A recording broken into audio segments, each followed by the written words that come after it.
तो मैं Govind Asati excellence school Tikamgarh से आज मैं आपको पशुपालन एवं कुक्कुट पालन की यूनिट 3 का पार्ट 2 पढ़ाने जा रहा हूं, जिसमें आपको 4 अंक के प्रश्न पूछे जाते हैं। फर्स्ट पार्ट में मैंने आपको औषधियों से संबंधी जानकारी दी थी। पशु चिकित्सा में काम आने वाली औषधियाँ। इस सेकंड क्वेश्चन में आपको मैं पशु चिकित्सा में काम आने वाले 4 उपकरणों के नाम एवं कार्य लिखिए। इस टाइप से प्रश्न आपको बनता है, या आपको उपकरणों के नाम नहीं दे दिए जाते हैं तो कैसे भी प्रश्न आपको बनेगा। आपको इतने उपकरणों के बारे में जानकारी प्राप्त कर लेनी है तो आपके क्वेश्चन आपसे बन जाएंगे। तो इसमें पहला उपकरण लिया है मैंने कैथेटर। यह रबर, प्लास्टिक या धातु की बनी लंबी पतली नली होती है। ये इसकी पहचान हो जाती है और इसका उपयोग पशुओं में पेशाब रुक जाने या बंद हो जाने पर उसको बाहर निकालने में किया जाता है, कैथेटर। दूसरा यंत्र है आपका पिचकारी, सिरिंज। इससे सभी लोग वाकिफ हैं। इंजेक्शन जो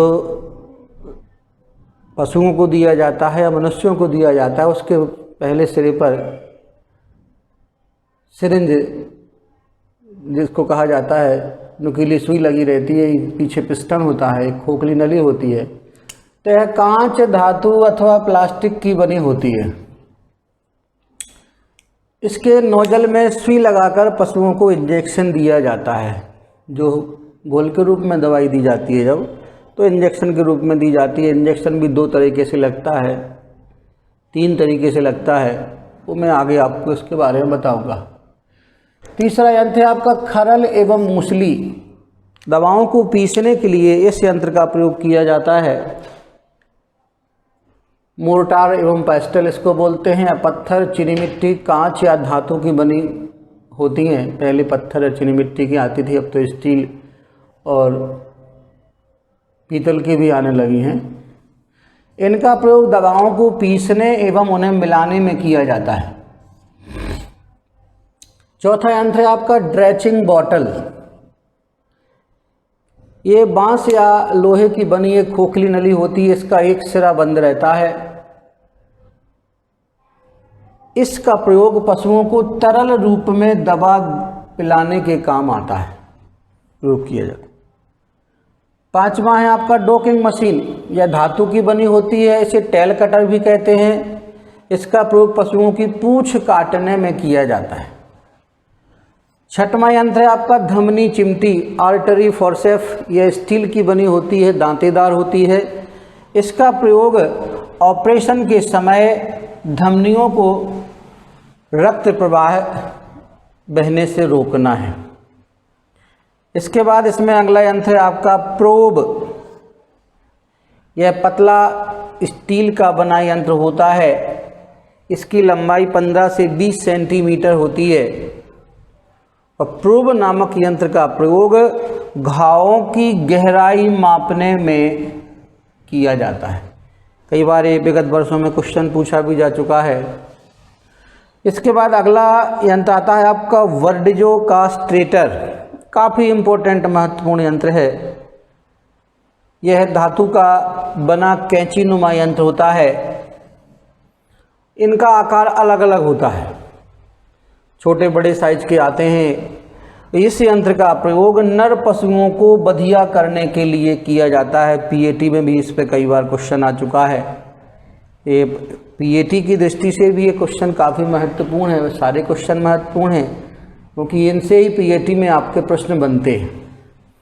बहुत सारे बच्चे इसको नहीं समझते हैं। पीएटी का मतलब होता है प्री एग्रीकल्चर टेस्ट। इस टेस्ट के माध्यम से आप 12वीं के साथ इसको दे सकते हैं। इसके बाद आप कॉलेजों में बीएससी करने के लिए आप जा सकते हैं।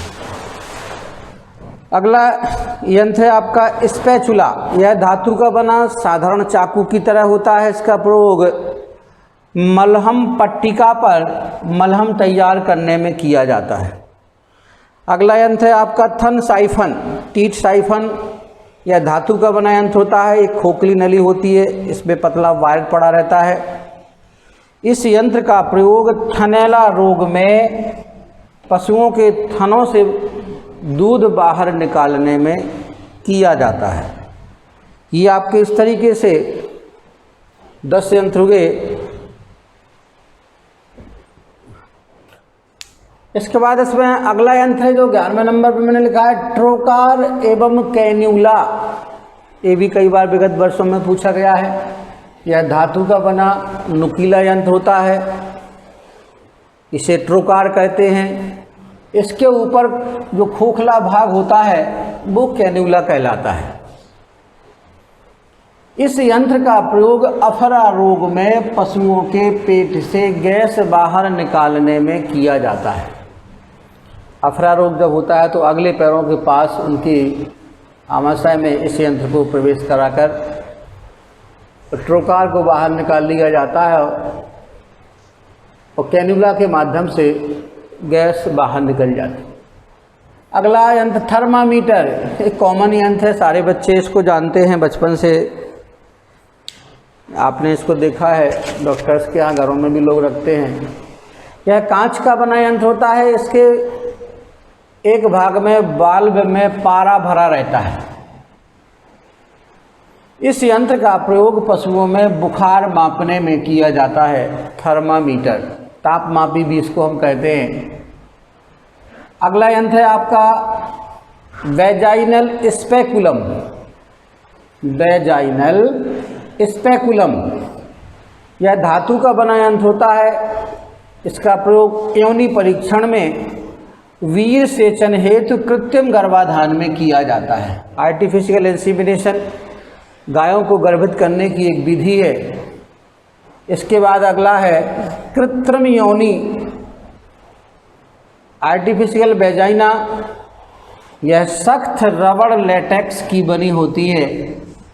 इसका प्रयोग नर पशुओं से वीर्य एकत्र करने में किया जाता है। कृत्रिम योनि।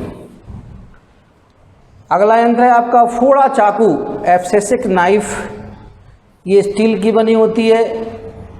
इसका प्रयोग घावों की चीर फाड़ करने में किया जाता है। इसके बाद अगला यंत्र जो आपका है नेत्र परीक्षण यंत्र, आँखों का परीक्षण जिसके माध्यम से किया जाता है। ये स्टील का बना होता है। इसका प्रयोग पशुओं की आँखों में कोई प्रॉब्लम हो जाती है तो उनको खोलने में इस यंत्र का प्रयोग किया जाता है।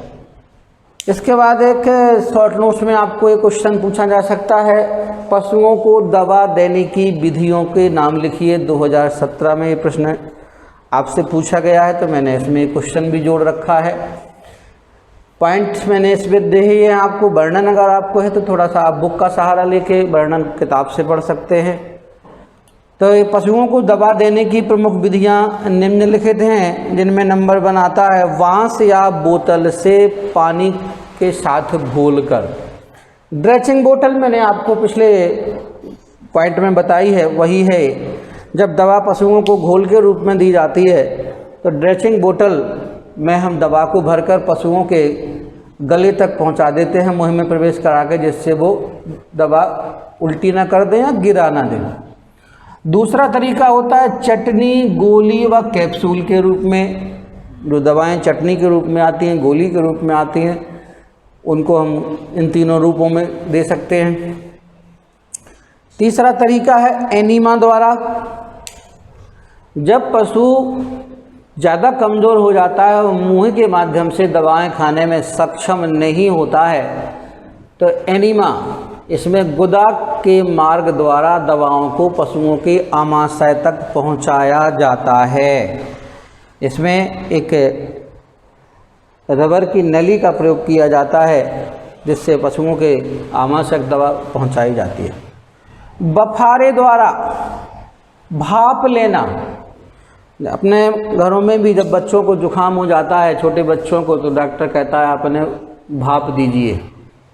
आजकल तो ऑटोमेटिक मशीनें आने लगी हैं तो श्वास संबंधी बीमारियों के लिए इस विधि का प्रयोग होता है।